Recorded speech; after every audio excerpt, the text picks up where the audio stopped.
함께 성경 말씀 보도록 하겠습니다. 오늘 우리가 함께 볼 성경 말씀은 로마서 5장 13절부터 20절까지 말씀이고, 오늘은 여러분들과 함께 읽고자 하는 말씀은 로마서 5장 19절에 기록되어 있는 한 절의 말씀만 한 목소리로 함께 봉독하고자 합니다. 다 본문의 말씀을 찾으신 줄 알고 로마서 5장 19절 한 절만 함께 봉독하도록 하겠습니다. 한 사람이 순종하지 아니함으로 많은 사람이 죄인 된 것 같이 한 사람이 순종하심으로 많은 사람이 의인이 되니라. 아멘. 자, 오늘은 말씀의 제목을 바꾸어서 잘 살고 못 사는 것의 차이가 과연 무엇인지에 대해서 여러분들과 함께 오늘 나누도록 하겠습니다. 그래서 이 잘 살고 못 사는 것에 대한 대주제를 가지고 있으며, 제가 그 밑에 소 제목을 하나를 붙인다면 생육과 번성이다라는 것을 가지고 여러분들과 이 시간 함께 은혜를 나누고자 합니다. 성도 삶의 성공과 실패가 과히 우리가 말하고 있는 세상 사람들의 그 부가가치나 감가 상각에 대한 계산에 의해서 그 성패가 과히 판단될 수 있냐라는 것입니다. 우리도 똑같은 것을 갖고 거기에 일비하는 것이 진짜 하나님의 백성이다라고 과히 말할 수 있냐라는 것입니다. 성도의 성공과 세상 사람들이 말하는 성공과 어찌 같다라고 할 수 있습니까? 우리는 적어도 예수를 믿는다라고 하면서도 여전히 우리들은 마음 안에는 세상의 세계관과 가치관을 가지고 있으면서 그것을 통하여서 자기 자신에 대한 성패의 판단의 우를 범하는 경우가 너무나도 많다는 것입니다. 오히려 성경은 인간이 자기의 삶 가운데 가지고 있는 세계관과 가치관을 쌓으려고 하는, 즉 자기 자신을 위해서 무언가 쌓고자 하는 그와 같은 삶의 인생을 가르쳐서 그들은 바로 저주받은 삶이다라고 그와 같이 성경은 일관하고 있습니다. 아담과 하와가 선악과를 따먹고 난 이후에 하나님께서는 아담과 하와에게 무엇을 말씀하셨습니까? 너희들은 흙에서 나왔으니 너희는 흙으로 돌아갈 것이다. 그런데 하나님께서는 아담과 하와에게 그와 같은 사망의 선포를 하신 것만이 아니라 거기에서 더 나아가 무엇까지 하나님께서 말씀하십니까? 이제는 그 흙에 속한 땅까지도 하나님께서는 저주를 하십니다. 그래서 인간이 아무리 땀을 흘리고 아무리 열심히 노력하여서 결국 쌓아 올린 것이라고는 여러분들 무엇밖에 없다는 것입니다. 가시와 엉겅퀴밖에 없다는 것입니다. 너희들이 아무리 수고하고 땀을 흘리고 그 수고함의 대가로 너희들이 쌓으려고 하는 것이 결국은 아무짝에도 쓸모없는 가시와 엉겅퀴드라라는 것을 하나님께서는 이와 같이 말씀하십니다. 그런데 우리 성도라는 사람들조차 이 저주받은 땅에서 저주받은 인간들이 상정해 놓은 그와 같은 가치라는 것, 또 힘이라는 것을 소유하고 싶어하더라는 것입니다. 도대체 성도에게 있어서 성공과 실패, 진보와 퇴보라는 그와 같은 이야기가 과연 맞다라고 여기십니까? 모든 인간은 하나님의 절대 의존의 자리에서 자진 하차한 후부터 그들은 스스로의 자신을 발전시키고 그들은 스스로를 의지하고 보호하기 위하여서 택한 하나의 장치가 있다는 것입니다. 여러분들 그것이 무엇인 줄 아세요? 그것을 가리켜서 성경은 연합이다라고 얘기합니다. 하나님으로부터 절대 의존자의 그 하나님의 사랑으로부터 끊어지기 시작하자 인간들은 인간들 스스로가 연합하기 시작합니다. 그래서 그 연합의 결과로 이루어진 것이 성경은 무엇을 말하고 있습니까? 야, 우리가 힘을 합쳐서, 우리가 힘을 모아서 우리가 저 하늘을 닫자. 그렇죠. 바빌탑인 거예요. 인간이 자기 자신을 보호하고 자기 자신을 위해서 그와 같이 쌓기 위하여서 그들이 택한 것은 연합이었습니다. 힘을 합하여 연합하여 우리의 수를 늘리고 성공과 번영과 부흥을 꾀하자. 이게 바로 양적 평창이다라고 이야기하는 것입니다. 그것을 다른 말로 하면 생육과 번성이다라고 이야기할 수 있습니다. 하나님이 요구하시는 생육과 번성은 바로 예수 그리스도의 그 창조 사역, 그 창조 사역 안에 담겨져 있는 생육과 번성이었던 것입니다. 그래서 생육을 여러분들 히브리어로는 파라라고 얘기합니다. 파라. 이 파라라는 것은 바로 결실이다라는 것 같은 뜻이에요. 결실. 그러니까 열매 맺기를 바로 생육이다라고 얘기합니다. 그리고 번성이라는 것은 히브리어로 라바라고 얘기합니다. 라바. 이 라바라는 것은 완료되었다는 거예요. 그러니까 여러분들 이 두 단어 생육과 번성이라는 이 두 단어를 합치면 무엇이에요? 이미 열매 맺기가 완료되었다는 거예요. 누구 안에서? 예수 그리스도 안에서, 그의 창조 사역 안에서 이미 완료된 거예요.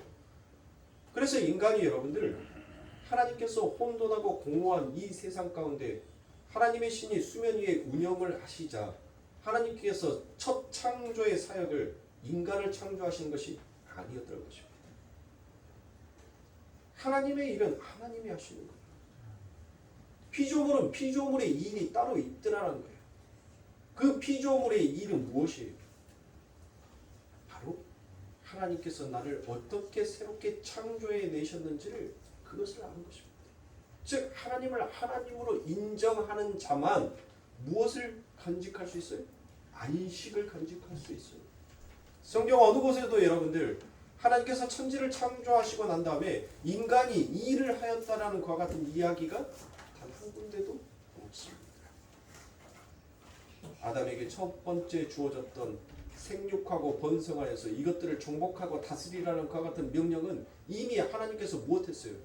하나님의 창조 사역에서 그 열매 맺기가 완성되어진 곳에 드디어 하나님의 백성, 그 피조물들이 그 완성된 하나님의 모든 것들을 누리더란 것이에요. 인간이 하나님의 은혜로부터 끊어지기 시작하자. 여러분들 그때부터 인간은 끊임없이 수고라는 그 수고함을 달리게 되어 있습니다. 그래서 인간들은 끊임없이 여러분들 생육하고 번성하고자 싶어 하다는 것입니다. 이게 바로 역사인 것입니다. 하나님의 나라는 더 이상 생육과 번성이 발전과 변화가 여러분들 필요합니까? 필요치 않은 것. 그게 하나님의 나라. 그래서 하나님께서는 창세기에서부터 시작해서 성경의 모든 구절들을 통하여서 내가 너희들을 어떻게 창조했고 너희들에게 어떻게 구원을 베풀어 주었는지를 하나님은 말씀하고 있습니다. 그런데도 인간들은 하나님의 그 사랑을, 하나님의 그 창조의 역사하심을 전혀 이해하지 못하는 것입니다. 아무리 적대감을 갖고 있는 사람이라 할지라도 자신의 유익과 자신의 안위를 위해서라면 언제든지 여러분들 무엇할 수 있어요? 타협하고 연합하는 모습들을 보지 않습니까? 그게 바로 인간이라는 것이죠. 그와 같은 평창의 이론이 여러분들 어디에서 제일 쉽게 볼 수 있습니까? 우리들의 인간사회에서도 볼 수 있지만 TV에서 여러분들 얼마나 보여진 그림으로 잘 나타내고 있지 않습니까? 정치인들을 보세요. 자기의 이득권을 위해서, 자기의 기득권을 잡기 위해서 여러분들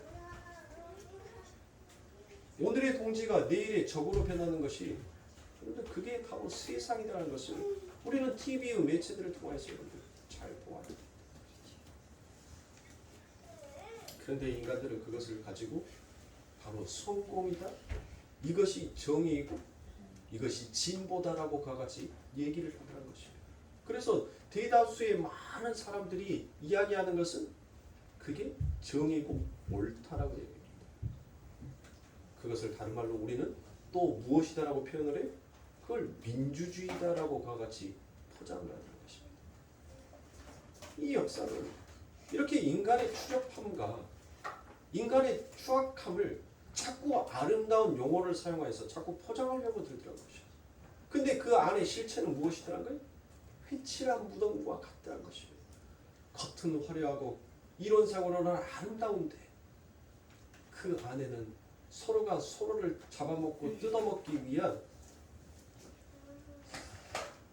아주 더럽고 흉악한 것으로 되어 있다는 것입니다. 그게 바로 인간의 실체인 것입니다. 그게 인간이라는 것입니다. 그래서 이 히브리 사람들에게 있어서 이 생육과 번성이라는 이 단어를 여러분들 그들은 어떻게 이해하고 어떻게 생각하였는지 여러분들 아세요? 생육하고 번성하다. 여러분들 왜 초대교회에서 우리나라도 여러분들 독립운동을 했었을 때 독립운동 하시는 분들이 여러분들 무엇을 사용했습니까? 그들만이 가지고 있는 암호가 있었어요. 일본인들이 너무 많은 핍박을 하자 이 독립운동하는 사람들끼리만이 가지고 있는 자기들만의 표식이라는 것이 있었어요. 초대교회도 마찬가지입니다. 로마의 핍박이 너무나도 심했어요. 그래서 저 사람이 정말 하나님을 믿는 사람인지 아닌지 그와 같은 표식을 나타내는 것이 있었어요. 그것이 무엇입니까? 바닥에다가 무엇을 그리면 너 하나님 믿는 사람이구나. 너 내 동지구나 라고 여겼습니까? 바로 물고기였죠. 그럼 생각해 보세요. 왜 많고 많은 것들 속에서 그때 당시에 여러분들 십자가가 없었을까요?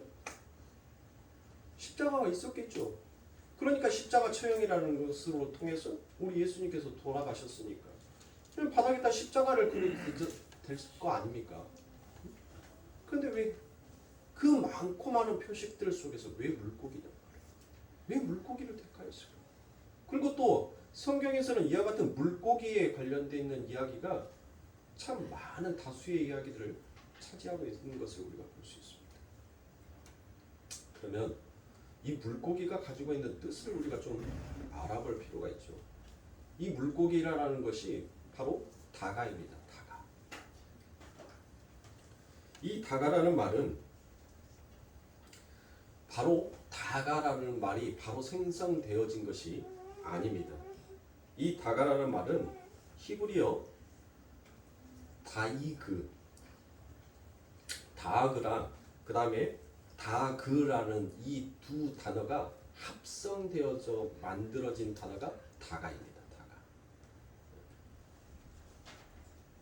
자, 그러면 이 다가라는 것은 무슨 뜻을 가지고 있냐면 여러분들 물고기는 뭐를 낳죠?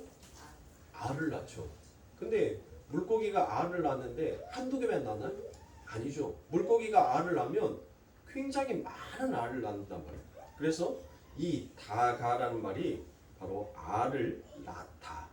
그 수가 많다라는 그와 같은 뜻이 담겨져 있습니다. 그리고 다그를 제가 여러분들에게 말씀을 드렸죠. 이 다그라는 것은 바로 두려워하다, 조심하다, 슬퍼하다라는 그와 같은 뜻이 담겨져 있습니다. 그러니까 이 두 단어의 뜻을 합쳐서 이야기를 해보면 그 물고기가 상징하고 있는 것이 무엇인지 알겠죠. 자, 이 두 단어를 합하여서 직역을 해보니까 두려움을 극복하기 위해서 다산하여 수를 늘리다라는 이와 같은 의미가 그 물고기 안에 담겨져 있었다. 그러니까 하나님의 생명으로부터 끊어져 버린 이 인간의 삶 가운데서 여러분들 자신을 보호하고 자신의 가치와 위상을 높이는 것은 뭐였어요? 다산이었어요. 다산. 가족의 수가 많으면 여러분들 그것이 곧 힘이었어요. 저 어렸을 때까지만 해도 그랬다니까요. 예.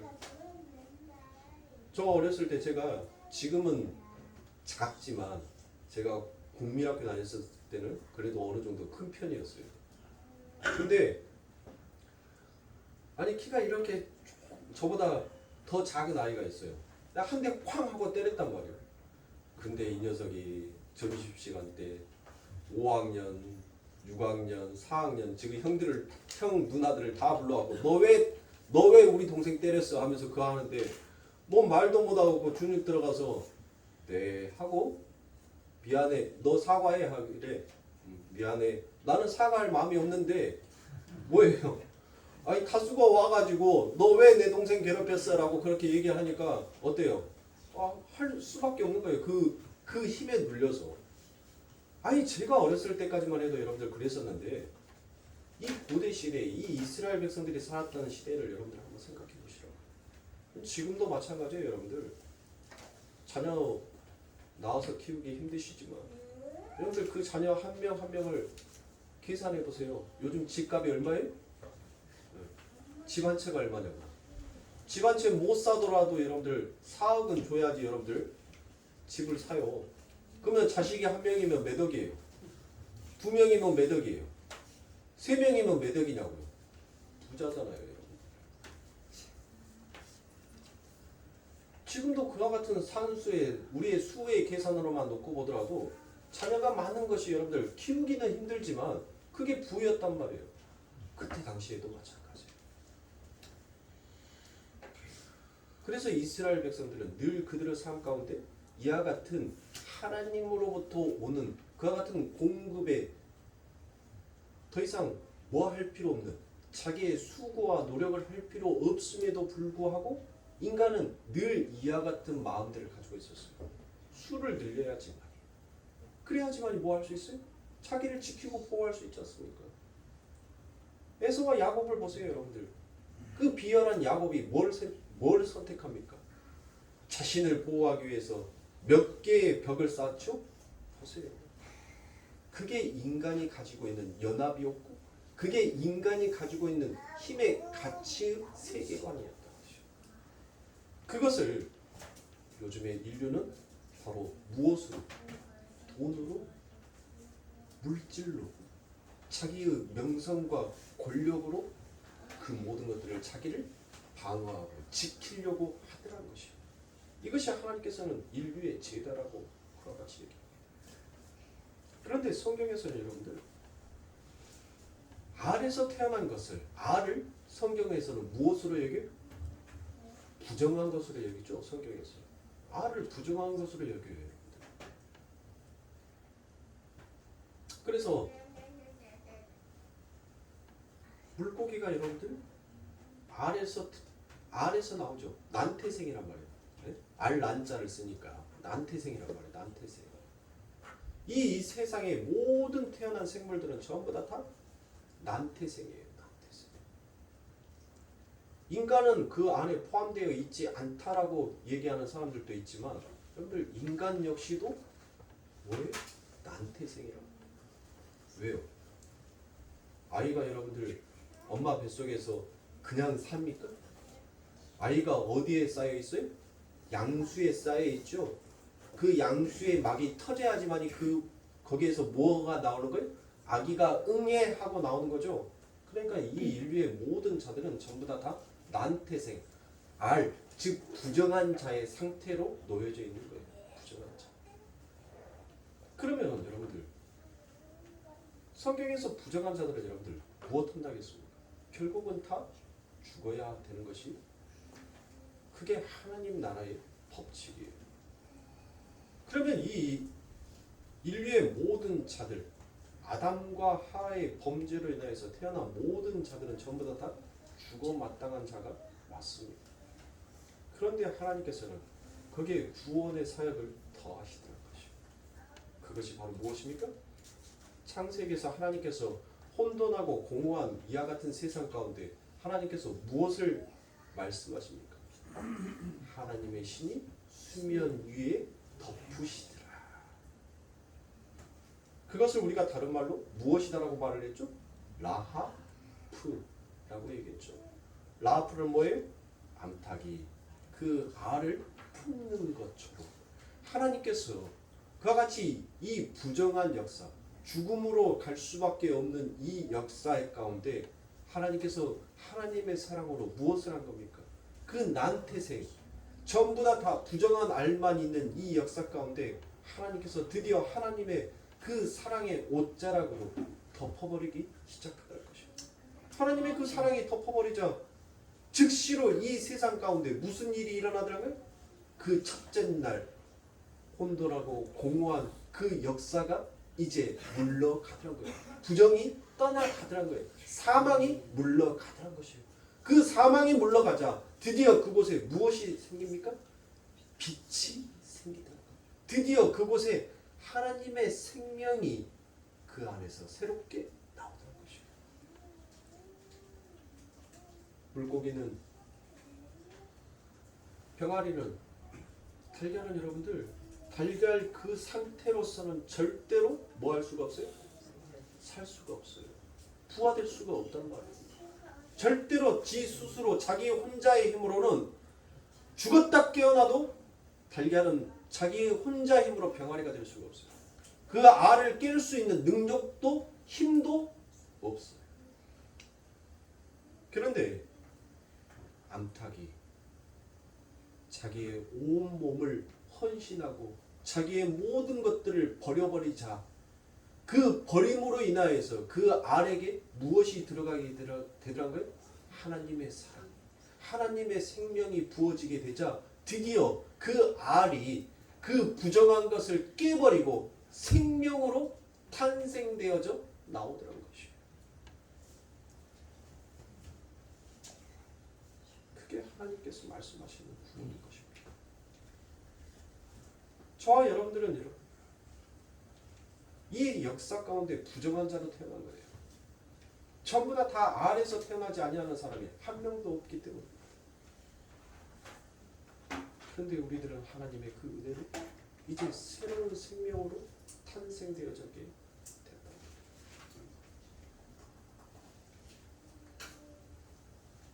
그러면 우리들에게는 이미 생명이 탄생이 된 자는 여러분들 무엇된 거예요? 완료가 되어 있는 상태잖아요. 하나님의 그 열심으로 이미 하나님의 생명으로 열매가 맺혀지고 그 열매가 완성된 자가 바로 생명으로 탄생된 거랍니다. 그러면 하나님의 백성들은 무엇을 위해서 살아가야 할까? 하나님의 말씀으로 살아가야 하는 것이 그게 하늘의 소원인 것이죠. 하나님의 말씀을 생명의 떡으로 여기면서 살아갈 줄 알아야지 그 자가 바로 하늘의 백성이다라고 말할 수 있습니다. 그런데 여전히 우리들은 우리의 모습들을 보십시오. 단 한 달만 일하지 아니하여도 여러분들 근심과 걱정 속에 여러분들 머리를 극적할 것입니다.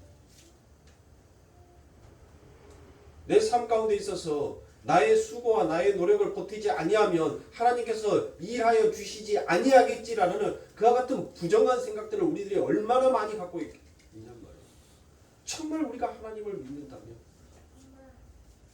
하나님께서 일하여 주시겠지. 그렇다고 해서 사랑하는 성도님들, 아담이 그 에덴이라는 동산지기에서 아무것도 안 하고 놀고 먹었다는 말씀이 결코 아닙니다. 그러나 하나님이 말씀하시는 그 말씀에 의하여서 일하였던 자였어요. 예수님께서 이 땅에 오셨었을 때 하나님의 말씀을 가지고 이 땅에 오셨지만 그 예수님이 그 나머지 공생의 3년 반이라는 그 시간 동안 여러분들 무엇 하셨어요? 아무것도 안 하고 그냥 돌베개 비고 누워서 여러분들 먹고 즐겼던 그와 같은 삶을 살지 않으셨습니다. 분명히 일을 했단 말이에요. 근데 그 일이 여러분들 어떤 일이었어요? 자기의 유익을 위한 일이 아니라 하나님의 영광을 위한 일을 하셨다는 것입니다. 아담도 마찬가지입니다. 그 에덴이라는 동산지기에서 그가 일을 했어요. 그런데 더 이상 그 일은 무슨 일이었어요? 자신의 생육과 번성을 위한 일이 아니라 이미 완료해 놓은 하나님의 말씀에 의한 하나님의 영광을 위한 생육과 번성이었다는 것입니다. 이게 인류의 삶 가운데 나누어진 삶의 방식입니다. 세상의 사람들은 성공과 자기의 삶 가운데 성공한 인생, 실패한 인생을 마치 이와 같이 생육과 번성이라는 이 기준을 가지고 판단하고 결정하더라는 것입니다. 그런데 성도 역시도 마찬가지예요.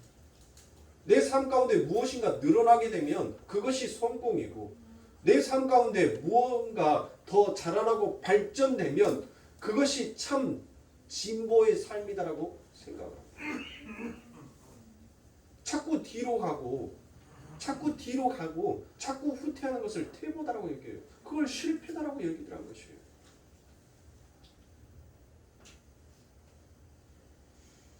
하나님, 당신의 백성들은 이 세상의 삶과 전혀 다른 방향과 다른 방식으로 하나님은 성도를 이끌어 가십니다. 마치 연어가 그 물을 거슬러 올라가는 것처럼 너희들의 삶 가운데 주어지는 생육과 번성은 그것이 아니다라는 것을 하나님께서는 가르치시는 것입니다. 누구에게? 이제 하나님의 생명으로 태어난 자들에게 그와 같은 것들을 가르칩니다. 그래서 예수님이 이스라엘, 부정한 이스라엘, 어둠이 이스라엘에게, 그 난태생들에게 내가 너희를 암탉이 새끼를 품에 품듯이 모으려고 한 게 한두 번이 아니었다라고 그와 같이 말씀하십니다. 누가복음 13장 34절의 말씀에 보니 예루살렘아 예루살렘아 선지자들을 죽이고 내게 파송된 자들을 돌로 치는 자여, 암탉이 제 새끼를 날개 아래 모음같이 내가 너희의 자녀를 모으려 한 일이 몇 번이냐. 그러나 너희가 원치 아니하였도다라고 말씀합니다. 보세요. 하나님은 우리를 품어서 그 죽음의 아래서 깨어나 이제 하나님의 생명으로 살아가게끔 우리를 늘 불렀건만 우리를 늘 거절하더라는 것입니다. 그게 선악과를 따먹고 난 선악의 판단의 기준을 가지고 살아가는 모든 인간들의 바로 병에 걸려버린 오류의 프로그램이라는 것이요. 내가 여러분들 뭐한 거예요? 내가 잘못된 거예요. 내가. 우리의 뇌는 더 이상 나의 발전과 나의 위상을 위하여서 내 머리를 굴리는 것이 아니라 내가 어떻게 하면 하나님을 더 기쁘게 할 수 있을까?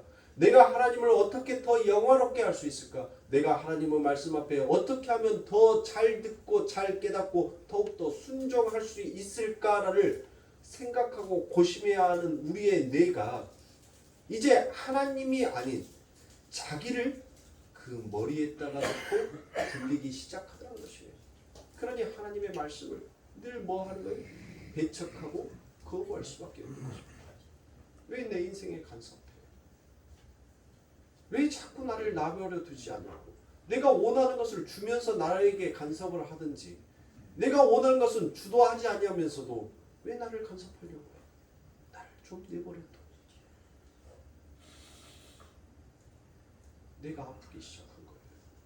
내가 아프니까 모든 신경에 보내는 모든 신호들이 전부 다 잘못된 신호들을 보내더라고요. 주를 위해서 달려가야 할 그 발걸음이 나의 삶을 위해서, 나의 기쁨과 쾌락을 위하여서 달려가는 발걸음이 됐다는 것입니다. 하나님을 찬송하고 찬양하고 하나님이 가꾸어 놓으시고 하나님이 만들어 놓으신 것을 정복하고 다스리는 그와 같은 곳으로 우리의 손길을 사용하는 것이 아니라 나의 유익과 나의 안위를 위하여서 그것들을 정복하고 꺾어버리고 부셔버리려고 하는 그와 같은 죄악된 손으로 우리의 모든 것들을 사용하더라는 것입니다. 내가 보내는 신경이 잘못되어 버리니까 우리가 범하는 모든 것들이 하나님으로부터 전부 다 죄와 같은 일들을 범하게 된다는 것이에요. 그래서 하나님께서는 이제 병들어버린 그 같은 영혼들을 치유하여 주시는 것입니다. 하나님께서 어떻게 치유하여 주십니까? 여러분들 누가복음 5장 1절부터 10절 말씀에 보면 물고기에 관련되어 있는 이야기가 나옵니다. 그렇죠. 자, 누가복음 5장 1절부터 10절의 말씀 제가 읽어드리겠습니다. 무리가 옹리하여 하나님의 말씀을 들을새 예수는 게네사렛 호숫가에 서서 호숫가에 두 배가 있는 것을 보시니 어부들은 배에서 나와서 그물을 씻는지라. 예수께서 한 배에 오르시고 그 배는 시몬의 배라. 육지에서 조금 뛰기를 청하시고 앉으사 배에서 무리를 가르치시더니 말씀을 마치시고 시몬에게 이르시되 깊은 데로 가서 그물을 내려 고기를 잡으라. 시몬이 대답하여 가로되 선생이여 우리들이 밤이 맞도록 수고를 하였으되 얻은 것이 없지만은 말씀에 의지하여 내가 그물을 내리다 하고 그러한즉 고기를 애운 것이 심히 많아 그 그물이 찢어지는지라. 이에 다른 배에 있는 동물을 손짓하여 와서 도와달라 하니 저희가 와서 두 배의 채움에 잠기게 되었더라. 여러분들 5장 1절부터 10절의 말씀에 보면 계속 똑같은 단어가 반복되는 것을 여러분들 찾으셨어요? 두 배를 계속해서 말씀하고 있어요. 두 배. 그렇죠? 자, 시몬 베드로가 이를 보고 예수의 무릎 앞에 엎드려 가로되 주여 나를 떠나소서 나는 죄인이로소이다 하니 이는 자기와 및 함께 있는 모든 사람이 고기 잡는 것을 인하여 놀라고 세베대의 아들로서 시몬의 동역자인 야고보와 요한도 놀랐습니다. 예수께서 시몬에게 일러 가라사대 무서워 말라 이제 후로는 내가 사람을 취하리라 하시니라고 말씀합니다. 자, 여러분들 이 말씀에 대한 설교는 아마 제가 설교하지 아니하여도 누구나 이 자리에 세워놔도 이 본문의 말씀을 가지고 설교하지 못할 사람은 아마 아무도 없을 정도로 너무나 잘 아시는 말씀일 것입니다. 물고기를 잡던 시몬에게 앞으로는 물고기가 아니라 내가 너를 사람을 낚는 어부가 되겠다라고 그와 같이 말씀하십니다. 즉 이 말씀은 여러분들 물고기와 무엇을 대비하여서 말씀하시는 거예요? 구원받은 사람을 하나님께서는 대비하여서 말씀하고 있는 것입니다. 자, 사람들이 무엇을 해요? 어디로 갔어요? 시몬과 베드로가 밤이 맞도록 어디에서 여러분들 물고기를 잡았어요? 바다에서 잡았죠. 그 바다는 우리가 무엇이다라고 표현을 하죠?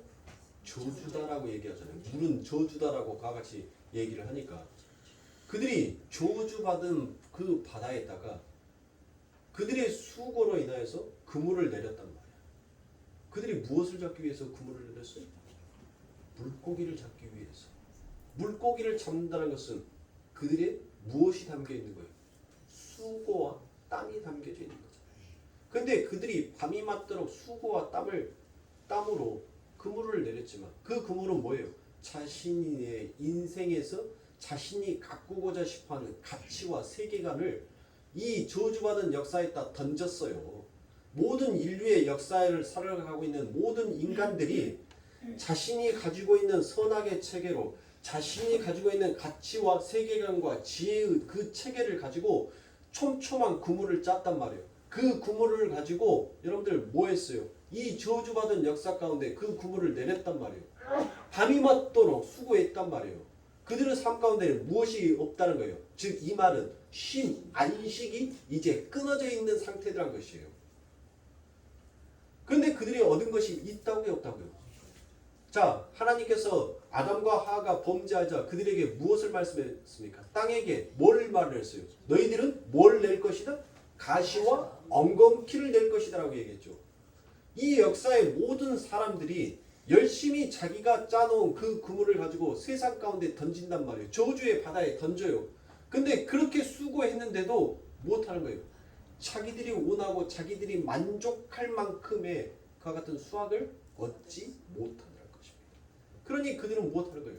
끊임없이 계속적으로 여러분들 뭐 해야 돼요? 그 수고의 땀을 흘려야 하는 겁니다. 그게 역사인 거예요. 그게 인류인 거예요. 그런데 이미 구원받은 백성들에게는 그 열매 맺기가 더 이상 필요해요? 필요 없어요. 예수 그리스도로 인하여서 생육, 팔아, 열매 맺기, 그쵸? 결실, 그 결실이 번성, 라바, 못했다는 거예요? 완성됐다는 거죠. 보세요. 구원받은 하나님의 백성들에게 하나님의 생명이 떨어지고 하나님의 말씀이 떨어지자 그들은 더 이상 수고할 필요가 있어요, 없어요? 없을 만큼 그들의 삶 가운데서 하나님께서 풍족하게 그들의 삶을 채우시다는 것입니다. 그 저주 바다에 하나님의 신이 수면 위를 운영하시자 혼돈과 공허와 어둠이 떠나가듯이 그 저주 바다 가운데 하나님의 구원받은 하나님이 그들과 함께 임재하여 지시자 그들이 더 이상 수고의 땀을 흘릴 필요 없는 자로 하나님께서는 만드시는 것입니다. 자, 그러면 여러분들 보세요. 시몬이라는 뜻은 여러분들 시몬이 나오죠. 시몬의 배. 그냥 여러분들 아니 그냥 배에 올라타셨다라고 얘기하면 되는데 굳이 누구의 배에 올라탔다라는 것은 지금 이 글을 읽고 있는 독자에게 무엇인가 알리고 싶다는 거잖아요. 그러면 시몬은 뭐예요? 시몬. 이 시몬이라는 뜻은 시무온이라는 거예요. 시무온. 그러면 시무온이라는 것은 무슨 뜻을 갖고 있어요? 사막, 광야라는 것과 같은 뜻을 가지고 있습니다. 자, 그리고 난 다음에 그 뒤에 이어져 나오는 사람이 누구죠? 베드로가 나오죠. 이 베드로를 천주교에서는 페트로라고 해요. 페트로. 자, 베드로. 이 베드로는 여러분들 무슨 뜻을 갖고 있어요? 그래요. 반사. 자, 시몬, 베드로. 여러분들 생각해 보세요. 그들이 열심히 수고하고 열심히 땀을 흘렸는데 여러분들 결국 그들이 서 있는 곳에서는 얻을 수 있는 것이 아무것도 없다는 것이에요. 광야에서 여러분들 사막 한복판에서 무엇을 얻을 것이 있겠습니까? 모래사장에 여러분들이 그물을 던진다고 해서 그 그물 속에서 그 모래사장에서 여러분들 얻을 수 있는 것이 무엇이 있겠냐는 말이에요. 그 모래사막에서 얻을 수 있는 것은 모래밖에 없어요. 배고프다고 모래 드실 겁니까? 목마르다고 바닷물 퍼서 드실 겁니까? 그게 인간이라는 것이에요.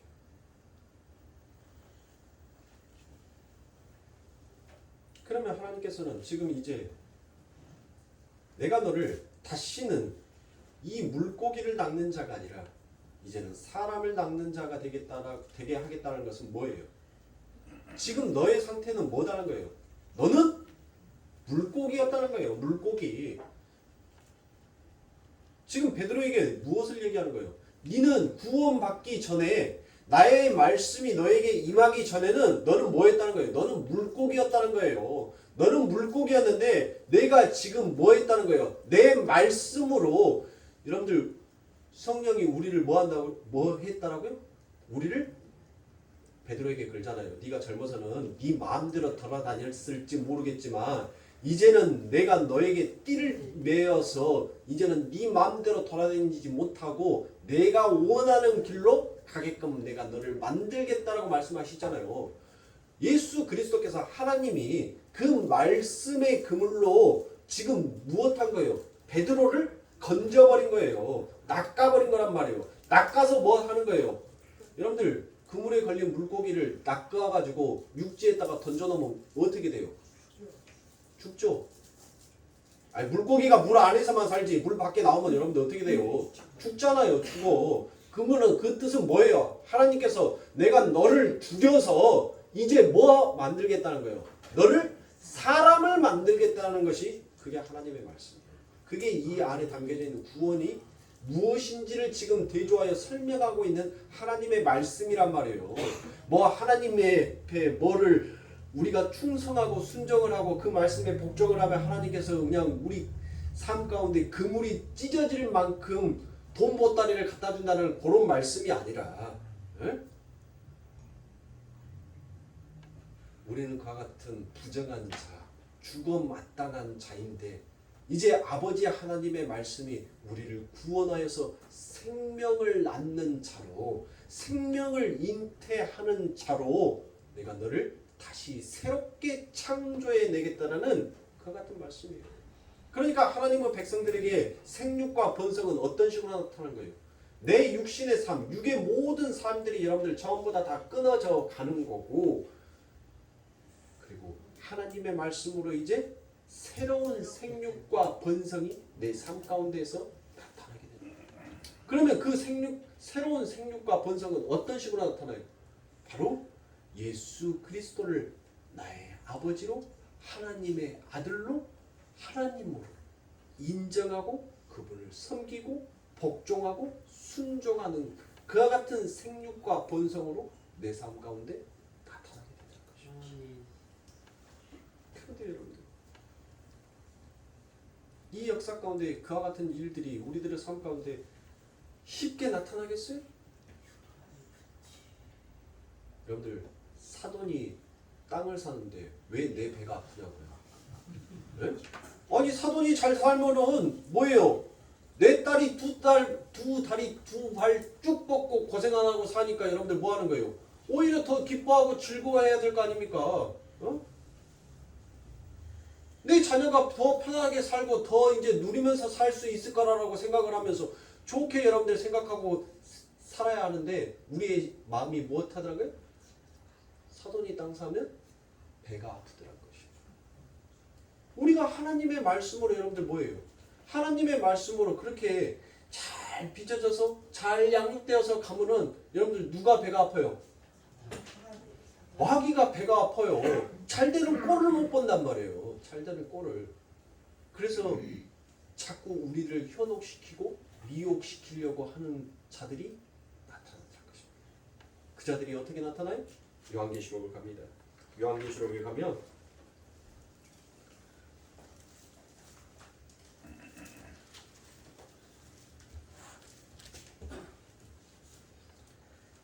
우리를 어떻게 현혹하는 자들이 나타나는지 나와 있습니다. 요한계시록 18장 15절부터 19절까지 말씀입니다. 바벨론을 인하여 치유한 이 상품의 상고들이 그 고난을 무서워하여 멀리 서서 울고 애통하여 가로되 화있도다 화있도다 큰 성이여 세마포와 자주와 붉은 옷을 입고 금과 보석과 진주로 꾸민 것인데 그러한 부가 일시간에 망하였도다. 각 선장과 각 처를 다니는 선객들과 선인들과 바다에서 일하는 자들이 멀리 서서 그 불붙는 연기를 보고 외쳐 가로되 이 큰 성과 같은 성이 어디 있느냐 하며 티끌을 자기 머리에 뿌리고 울고 애통하여 외쳐 가로되 화이도다 화이도다 이 큰 성이여 바다에서 배불리는 모든 자들이 너의 보배로운 상품을 인하여 치부하였더니 일시간에 망하였도다라고 이와 같이 얘기합니다.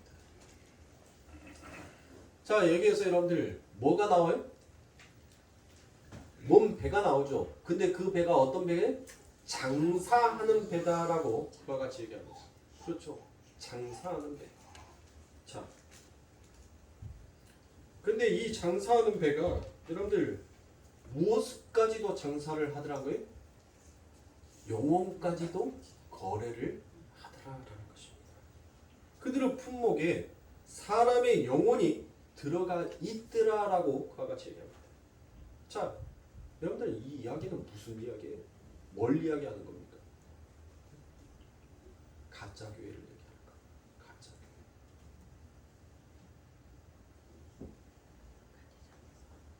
하늘의 생육과 번성이 아닌 인간의 생육과 번성을 가르치고자 싶어하는 그와 같은 가짜 교회들에게 하나님께서는 경고의 일침을 날리고 있는 것입니다. 즉 이 말은 뭐예요? 우리 예수님께서 성전에 가셔서 역정하신 적 있죠? 화를 내셨단 말이에요. 왜 화를 내셨어요? 그곳에서 그들이 무엇을 하고 있더라고요? 그곳에서 하나님의 성전은 무엇을 해야 되는 거예요? 하나님 나라의 생육과 번성이 있어야 하는 거예요. 그런데 그들이 하나님의 성전 안에서 그들의 자기의 유익을 위한 생육과 번성을 하더라는 것이에요. 그래서 하나님께서는 무엇 하십니까? 예수님께서 그 성전에 있는 모든 것을 다 들어 엎어버리시고 내 집은 장사하는 집이 아니라 만민이 기도하는 집이다 라고 그와 같이 말씀하시는 거예요. 지금 그 말씀을 가져다가 요한이 요한계시록에다 그와 같은 말씀을 하고 있는 거예요. 하나님의 성전에서 인간의 생육과 번성, 자기의 유익을 위하여서 하나님의 말씀을 팔아먹는 영혼들에게 하나님은 지금 경고하고 있는 것입니다. 내가 반드시 너희들을 멸망시킬 것이다 라고 말씀하는 거예요. 교회는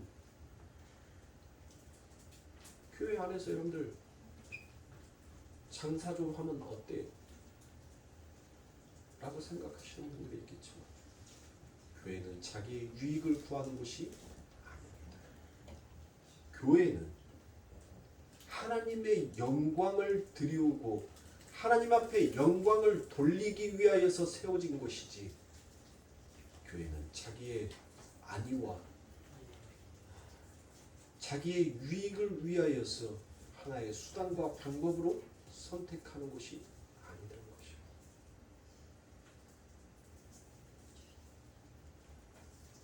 자신의 안위와 자신의 유익을 위하여서 교회를 선택한 자들이 바로 요한계시록 18장에서 제가 방금 읽어드렸던 그들이 바로 영혼을 거래하고자 하는 장사하는 배 바벨론이다라고 성경은 말씀하고 있습니다. 내가 그들을 반드시 무엇하겠다라고 했던 거예요? 내가 그들을 반드시 멸망시키겠다라고 말씀하고 계신 것입니다. 우리가 용서받을 죄와 용서받지 못하는 죄가 있다라고 분명히 말씀을 드렸어요. 용서받을 수 있는 죄, 용서받지 못하는 죄. 그러면 용서받지 못하는 죄가 어떤 죄가 용서받지 못한다고 했어요? 하나님을 하나님으로 예수를 예수로 인정하지 아니하는 것, 하나님을 하나님의 아들로 인정하지 아니하는 것, 그 죄는 결단코 용서받을 수 없는 죄다라고 성경은 이야기합니다. 사랑하는 성도님들, 하나님의 이름을 가져다가 진짜 하나님을 믿지도 않으면서 하나님을 인정하지도 아니하면서 자신의 배에 기름을 채우고자 싶어하는 어리석은 바리새인들과 서기관들에게 예수님은 반드시 말씀하셨습니다. 독사의 새끼들아, 그날의 마지막 심판을 너희가 가히 피할 수 있을 거라 생각하느냐라고 말씀하십니다. 사랑하는 성도님들, 성도에게 있어서 잘 살고 못 사는 것은 여러분들 이 땅에서 중요한 것이 아니에요. 무엇이 잘 살고 무엇이 성공이냔 말이에요. 이미 다 성경에서 폭로하고 있지 않습니까? 이 역사를 보면서 장사하는 자들이, 영혼을 파는 자들이 무엇하고 있어요? 큰일 났도다, 큰일 났도다. 저 아름다운 저 큰 성 바벨론이요, 너보다 더 큰 성이 과히 어디 있을까? 그들이 무엇했다고요? 그들이 그동안 그렇게 힘들게 땀에 쑥으로 일구어놨던 그 모든 것들이 한순간에 무너져 버리자 여러분들이 그들은 머리에다 죄를 뿌리고 애통하며 울더라라는 것이에요. 무엇을 위해서 여러분들 생육하고 번성하십니까? 우리가 적어도 아버지 하나님을 믿는 하나님의 자녀다라고 그와 같이 고백하고 있다면 우리들에게 영원한 생명의 열매로 남아 계시는 그 예수를 우리가 알아야 하지 않겠습니까? 그 예수를 우리가 남기기 위하여서 그의 이름의 흔적을 이 역사 가운데 묻히기 위하여서 우리가 살아가야 하지 않겠습니까? 그것을 위해서 우리가 생육해야죠. 그것을 위해서 우리가 번성해야죠. 진짜 하나님께서 내 삶 가운데 생육과 번성이 무엇이고 내가 하나님의 은혜로 그 하나님이 나를 어떻게 품어주시고 나와 같이 부정한 이와 같은 나를 하나님이 그 옷자락으로 어떻게 덮어주셨는지를 아는 자들이 결국 무엇을 말하더란 것이요. 내가 온 유대와 사마리아 땅끝까지 내 주의 복음을 전하리라. 그리고 내 이후로는 십자가 외에는 내가 더 이상 이 세상의 모든 것들을 배설물로 여기고 내 입에서 자랑치 아니하리. 생명의 구원으로 자신의 삶이 어떻게 생육되었고 번성되었는지를 아는 자는 예수를 남기기 위해서 이 역사를 살아가더라는 것입니다. 세상의 사람들은 자기 이름을 위해서 살아가요. 자기의 이름을 남기기 위하고 자기의 업적의 흔적을 남기기 위해서 산단 말이에요. 그러나 그들의 모든 것들은 한순간에 무너집니다. 그러나 영원하신 이름, 그 아버지 하나님의 이름은 결단코 무너지지 아니하는 반석 위에 세워져 있는 그 이름이다라는 것을 성도만은 제대로 알아야 하지 않겠습니까? 여러분들 이제 눈 깜짝하면 우리 이제 송구 영신 예배 드립니다. 12월 달 되었을 때 여러분들의 삶의 모습을 보고 실망하지 마세요. 그것을 가지고 여러분들 삶을 애통해 하시지도 마시란 말이에요. 송구 영신 예배 때 분명 예수님께서는 여러분들의 마음과 여러분들의 가지에 하나님이 원하시는 그 열매를 싹 틔우고 맺혀 놓으신 하나님이다라는 것을 아시옵소서. 그래서 룻기에서 루시가 하죠. 나의 주인이여 당신의 옷자락으로 나를 덮어주소서. 그 고백을 하잖아요. 그렇게 여러분들 우리는 하루하루 하나님의 그 옷자락을 내 삶 가운데 덮어주는 그 은혜를 감사하고 그 은혜에 하나님 앞에 송축하며 하나님을 찬양하면 되는 거예요. 그게 바로 우리들의 삶 가운데 남는 것입니다. 그러니 사랑하는 성도님들, 이 세상을 살아가면서 세상 사람들이 말하는 성공과 실패에 여러분들의 마음이 요동치지 마시고 지금 여러분들을 향하여서 하나님께서 새로운 새 창조의 문을 열으시고 생육하고 번성하고 계시는 그 하나님의 놀라우심을 사랑하는 성도님들이 바라보시기 주님의 이름으로 축원합니다. 기도하겠습니다.